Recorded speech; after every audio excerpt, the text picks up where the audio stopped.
Ahead of Bengal polls, real issues of education, jobs, healthcare take a backseat to symbolism. With the West Bengal Assembly elections scheduled for next year, political parties are gearing up for a fierce battle as Chief Minister Mamata Banerjee, who completes 15 years in office, faces the pressure of anti-incumbency. Traditionally, voters evaluate a government based on its performance in areas like industrial growth, employment opportunities, education, and healthcare, all critical indicators of a state's development.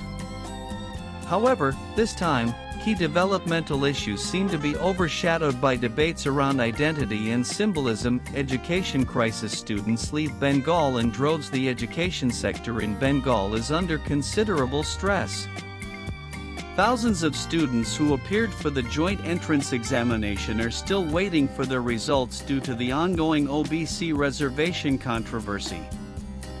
This delay has left many students confused and uncertain about their academic futures. Families that can afford it are sending their children to colleges outside Bengal, especially for engineering and general undergraduate courses.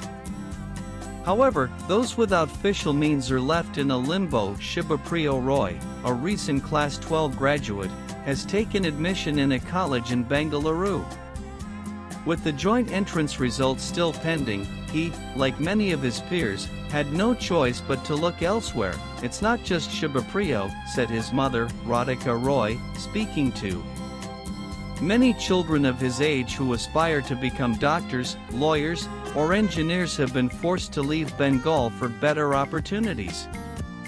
Who wants to send their children away? But it seems we have no choice. The situation highlights a growing trend of brain drain, particularly among the youth. While this year's migration is being driven by the OBC controversy, the outflow of talent has been unending for years, raising serious concerns about the quality and capacity of Bengal's higher education system. Employment woes continue. Job opportunities within Bengal remain limited, especially in high-growth sectors like IT.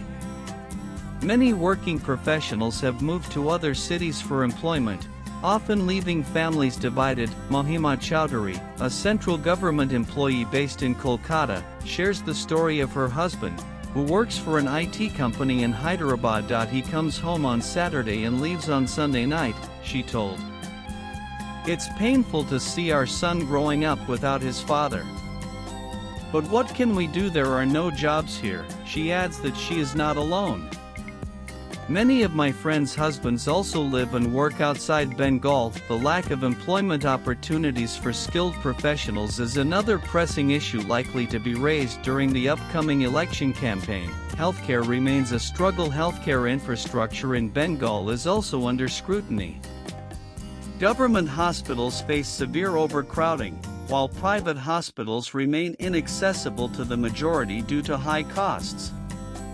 As a result, many residents struggle to get timely and affordable medical care. Development versus identity politics. While education, employment, and healthcare are fundamental concerns, they appear to be taking a back seat in the current political discourse.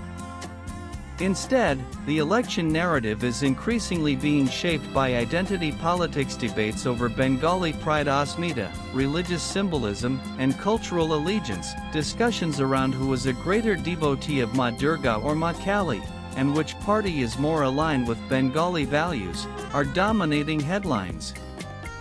Issues like the special intensive revision exercise of the voter list and polarization strategies have further diverted focus from core governance challenges. What should matter? Experts argue that while demographic changes in cultural identity are important, they should not come at the cost of developmental dialogue. Swipe left for next video. Of course, safeguarding Bengali identity is important, an analyst told.